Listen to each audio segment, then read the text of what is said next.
તો આપણે next time વિચારવી કાંક અલગ પ્લાન કરીએ આપણે. તો ચોમાસાની સિઝનની અંદર તમને ટાઈમ મળે તો પણ ભલે. મિત્રો આ નહેરમાંથી 122 ગામમાં પાણી જાય છે.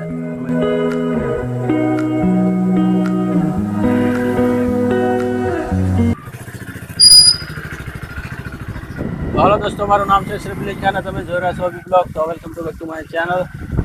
તો આજે છે રવિવાર અને 4 વાગી ગયા છે. તો અમારે બધા ભાઈબંધોને બહાર ફરવા જવાનું હતું.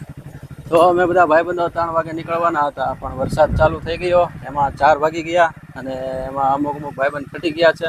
તો જોઈએ કોણ કોણ આવે છે. અને હજી તો એવું લાગે છે પણ પ્લાન કેન્સલ થાય, પણ જોઈએ શું થાય આગળ. ચાલો મિત્રો, અત્યારે અમે પરવડી પહોંચી ગયા છીએ અને અત્યારે મારી સાથે ઝાકીરભાઈ છે અને સોહેલભાઈ છે. અને અત્યારે મોડું થઈ ગયું હતું, 4 વાગી ગયા હતા, એટલે બધા મિત્રો કેન્સલ કરી નાખ્યું કે નથી આવવું. તો અમે તેને નક્કી કર્યું કે આપણે તેને તો જવું જ છે ગમે એ થાય. તો આજે અમે જઈ રહ્યા છીએ પાલીતાણા. તો આજે તમને પાલીતાણાનો ડેમ દેખાડવાનો છે. તો બના રહેજો આ વિડીયોમાં, એન્ડ સુધી મજા આવવાની છે. અત્યારે અમે પરવડીના ડેમે અત્યારે ઉભા છીએ. જો આ નાનો એવો ડેમ છે. અશરફભાઈ વાહ, આને તમે ડેમ કયો? ઘર ભેગું થાને ભાઈ. ચાલો મિત્રો, સામે દેખાય છે પાલીતાણાના પર્વત. તો આ શેત્રુંજય પર્વત છે. તો મેં સાંભળ્યું છે કે અહીંયા પર્વત ઉપર લોકો વિદેશથી ફરવા આવે છે અને અહીંયા ફોરેનર્સ તમને જોવા મળી જાય તમે અહીંયા પર્વત ઉપર જાવ તો મેં કીધું આપણે અહીંયા પાલીતાણાની બહાર રહીએ છીએ અને આપણે ફરવા જતા નથી પાલીતાણામાં. તો ચાલો આપણે પણ પાલીતાણામાં જઈએ ફરવા. તો અત્યારે આપણે પાલીતાણાના પર્વત ઉપર નથી જવાનું, પછી ક્યારેક જઈશું. અત્યારે આપણે જવાનું છે શેત્રુંજય ડેમ.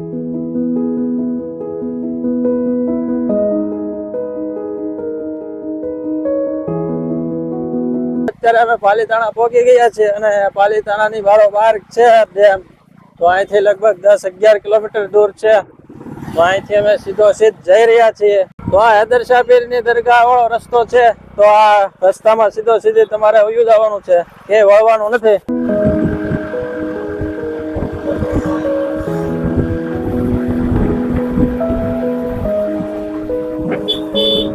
તો અમારે સોહેલભાઈ અને ઝાકીરભાઈને પીવી હતી ચા. તો ઘડીક ચા પીવા માટે ઉભા રહી ગયા છીએ. ઓહો, આ ઝાડ તો જો જોરદાર છે. આપણને પણ એમ થઈ ગયું કે મગલી જેમ હિસકા ખાવી, ઘર ભેગું થાને ભાઈ. પણ આપણે અત્યારે થાય છે મોડું.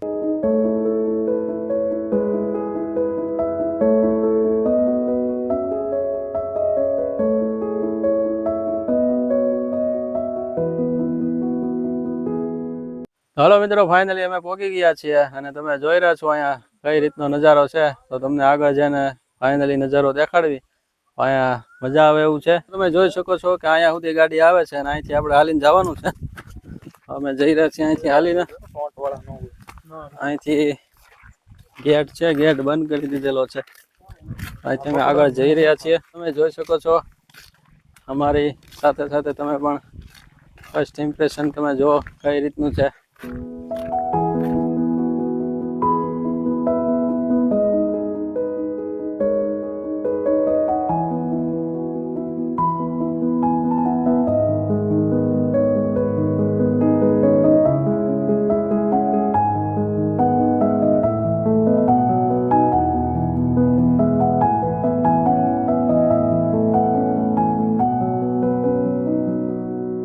ભાઈ આપણે અહીંયા ઉતાવળમાં તો આવી તો ગયા, પણ આ બધા લોકોને જોઈને એમ છે આપણે કાંઈક નાસ્તાની વ્યવસ્થા કરીને આવ્યો હોત તો સારું હોત એમ. તો આપણે નેક્સ્ટ ટાઈમ વિચારવી કાંઈક અલગ પ્લાન કરીએ આપણે. મનમાં તો છે ઘણું કરવાનું, પણ ટાઈમ આપણને મળે નહીં. અત્યારે જો ને અચાનક આપણે વિયેવા છીએ, મોટું થઈ ગયું તોય પણ વિયેવા છીએ આપણે. તો હવે જોઈએ આપણે મારો પ્લાન તો એ છે કે નાનો એવો આપણે જો ગેસ ચૂલો આવે ને એ આપણે લેવાનો છે. પછી આવે કાંઈક મસ્ત નજારો હોય અહીંયા આપણે જઈને કાંઈક બનાવીને હાથે ખાઈએ અને મજા આવી જાય. પિકનિક કરવી આપણે. તો શું કેવું ઝાકીરભાઈ તમારે?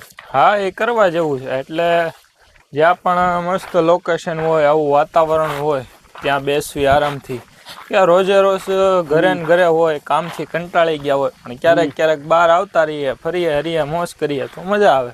ફૂલ મસ્તી ને ફૂલ એન્જોય ને પાર્ટી કરવી કાંક આપણે નવીનમાં આપણે. હા, અને આપણે ઘણા જણાનો ગ્રુપ પણ બનાવીએ ને આપણે ભાઈબંધોને કેવી જ છીએ, પણ એમ કેવો ને થોડાક આડા હાલે છે અથવા તો એને ટાઈમ ન હોય, જે હોય એ. પણ હવે કંઈક જવું છે એમ ફરવા. તો આપણે સામેની બાજુથી આવ્યા છીએ અને ગાડીઓ સામે મૂકી દીધી છે અને અહીંથી ધીમે ધીમે હાલતા હાલતા આપણે આગળ જઈએ છીએ અને જેમ જેમ આગળ જઈએ છીએ નજારો બહુ માશાઅલ્લાહ જોરદાર આવતો જાય છે અને જઈએ આગળ એન્જોય કરીએ થોડુંક. તો ચોમાસાની સિઝનની અંદર તમને ટાઈમ મળે તો પણ ભલે અને ટાઈમ ન મળે તો ટાઈમ કાઢીને આવો. આ જગ્યાએ તમે એકવાર આવો એટલે મજા આવી જાય એમ. અમને પણ આનંદ થયો. જો અમે થોડાક ટાઈમ માટે જ આવ્યા છીએ એટલે કે ઓછો સમય છે, મોડા પડ્યા થોડાક. જોકે વિડીયોમાં તમે આગળ જોયું એમ ખબર પડી ગઈ છે. તો જલ્દીથી તમને નજારો બતાડી દઈએ ને આગળ જોઈએ. હાલો મિત્રો, તમને આ ડેમ વિશે થોડુંક જણાવી દઉં કે આ ડેમ સૌરાષ્ટ્રનો સૌથી મોટો ડેમ છે ને અત્યારે ભાવનગર જિલ્લાનો સૌથી મોટો ડેમ છે અને આખો ભાવનગર જિલ્લામાં પીવાનું પાણી અહીંથી જ જાય છે. આ ડેમની ખાસ વાત એ છે કે આખા ભાવનગર જિલ્લામાં પીવાનું પાણી પૂરું પાડે છે અને જ્યારે આ ડેમ બાંધવામાં આવ્યો ત્યારે 11 ગામ આખા ખાલી કરવા પડ્યા અને બીજી જગ્યાએ શિફ્ટ કરવા પડ્યા અને 24 ગામવાળાને મનાવવા પડ્યા. તો આ ડેમના ઉદ્ઘાટન કરવા માટે આપણા દેશના પહેલા પ્રધાનમંત્રી શ્રી પંડિત જવાહરલાલ નહેરુ અને એની સાથે ઇન્દિરા ગાંધી પણ આવ્યા હતા અને આ ડેમના 59 દરવાજા છે. હિન્દુ ધર્મમાં જે સ્થાન ગંગા નદીનું છે એવી જ રીતે જૈન ધર્મમાં શેત્રુંજી ડેમનું મહત્વ છે. ચાલો મિત્રો, જ્ઞાનની વાત બહુ વધારે થઈ ગઈ છે તો આપણે આગળ જઈએ અને કઈ રીતનો નજારો છે જોઈએ. અને જો તમારે વધારે જ્ઞાન જોતું હોય તો આ વિડીયો ઉભો રાખીને આ બધું વાંચી લેવાનું. તો ચાલો આગળ જઈએ. તો તમે જોઈ શકો છો અહીંયા બગીચા જેવું છે અને બેસવાની પણ સુવિધા છે. તો તમે અહીંયા આરામથી બેસીને વ્યૂને એન્જોય કરી શકો છો. તમે જોઈ શકો છો બહુ જોરદાર નજારો છે અહીંયા. અને આ વર્ષે જે ડેમ ઓવરફ્લો નથી થયો નતર તો અહીંયા પબ્લિક આમાં એટલું હોય, બહુ જોરદાર માહોલ હોય અહીંયા, મેળા જેવું હોય.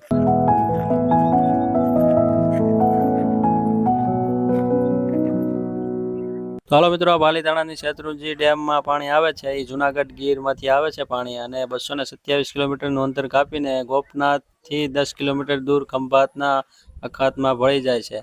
અને વધારે માહિતી જોતી હોય તો આ વિડીયો ઉભો રાખીને તમે જોઈ લેજો. આ બોર્ડ દેખાડું છું તમને, તમે જોઈ શકો છો. આમાં બધું ડિટેલમાં લખ્યું છે.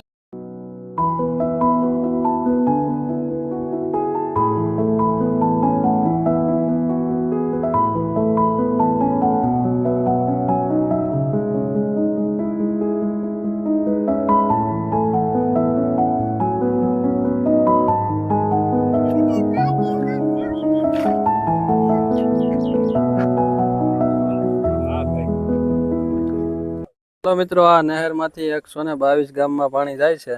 તમે જોઈ શકો છો એ નહેર તમને દેખાડી દઈ. તો આ દાદરા તળમાં જેટલા ઊંચા છે તમે જોઈ શકો છો. અને આજે તો હાલીને અને ઉપર નીચે ચડીને થાકી તો જવાના જ છીએ અમે.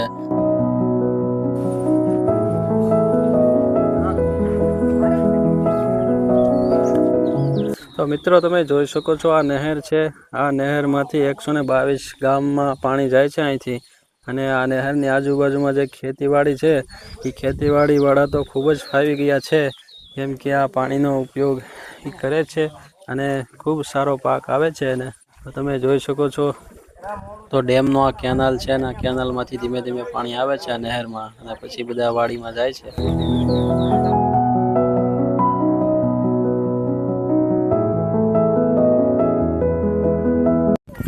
તો હાલો તમને ફાઇનલી ડેમ દેખાડી દઈએ. તમે જોઈ શકો છો અહીંયા કઈ રીતનો નજારો છે. તો બધું પબ્લિક અહીંયા આવે છે ડેમ જોવા અને ફોટા ક્લિક કરે છે. તો અહીંની મોજ માંડે છે. તો તમે જોઈ રહ્યા છો. તો તમે જોઈ શકો છો આ ડેમના 59 દરવાજા છે અને આપણે દુકાનનું શટર ઊભું ખોલવી એ જ રીતે આ ડેમના દરવાજા ખુલ્લે છે. અને અત્યારે ડેમ ઓવરફ્લો નથી, પણ જ્યારે આ ડેમ ઓવરફ્લો થાય ત્યારે કાંઈક અલગ જ નજારો હોય છે. અને તમને હું જ્યારે ડેમ ઓવરફ્લો થયો ત્યારની વિડીયો ક્લિપ દેખાડું છું. તમે જુઓ અને કમેન્ટમાં મને કહો કેવું લાગે છે.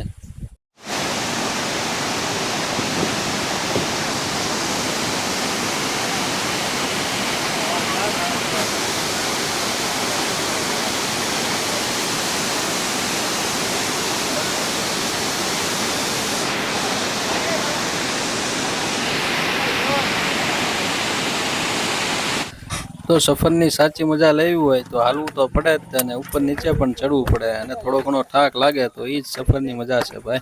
તો આટલો બધો ખર્ચો કરીને આ ડેમ શું કામ માટે બનાવવામાં આવે છે? જ્યારે વરસાદની સિઝનમાં ખૂબ વરસાદ આવે છે તોય બધું પાણી સાચવી લે છે. પછી ઉનાળામાં બધા ખેડૂતોને કામ આવે છે અને પીવામાં પણ કામ આવે છે. એટલા માટે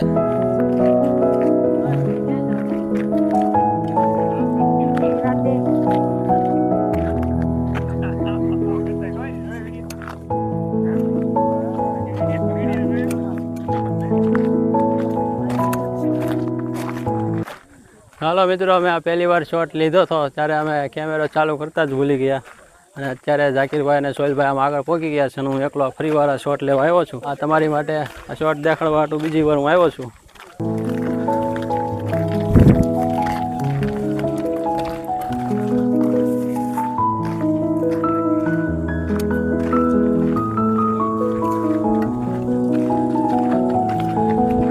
તો મિત્રો તમે જોઈ શકો છો અહીંયા સુધી ગાડી આવી જાય પણ અમે આમ હાલીને આવ્યા અમેથી. મજા આવી ગઈ અમને હાલવાની પણ.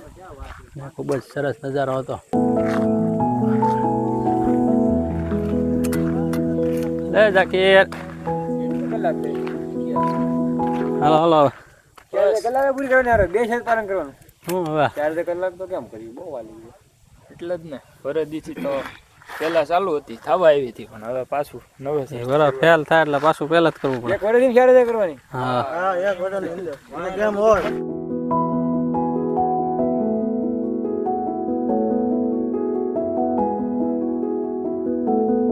તો હાલો મિત્રો, તમે જોઈ શકો છો ધીરે ધીરે અંધારું થાય છે અને 7 વાગવા આવ્યા છે. તો આપણે અહીંથી નીકળીએ. જવાનું મન તો થતું નથી. અહીંયા બહુ જ મસ્તીનો નજારો છે. અહીંયા આપણને એમ લાગે કે અહીંયા બેઠા જ રહેવી. અને તમે જોયું એમ કેમેરામાં તમને કેવું લાગ્યું હોય તો ખબર નથી, પણ આમ રિયલમાં બહુ જ મજા આવી ગઈ અમને. તો અમે અહીંયા કાંઈક હારે નાસ્તો લાવ્યો હોત તો ઓર મજા આવે, પણ અમે જલ્દી ઉતાવળમાં વહી આવ્યા કેમ કે મોડું થઈ ગયું હતું. અને તમે અહીંયા જુઓ છો એમ ખૂબ જ મજા આવે છે અમને. અને જોઈ પાલીતાણામાં કાંઈક ખાશું અમે. તો હાલો મિત્રો, હવે ધીરે ધીરે અંધારું થવા મળ્યું છે અને વાદળ પણ આવી ગયા છે. એવું લાગે છે વરસાદ આવશે. તો આપણે વિડીયો અહીંયા સુધી જ રાખવી. અને તમને જો આ વિડીયો સારો લાગ્યો હોય તો વિડીયોને લાઈક શેર કમેન્ટ કરી દેજો.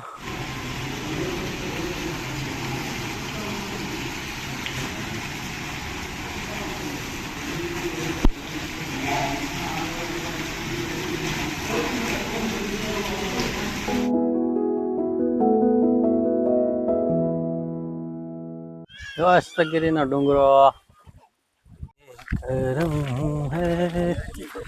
હુઝુર કા હમ પર નાસરી ઉતારી છે.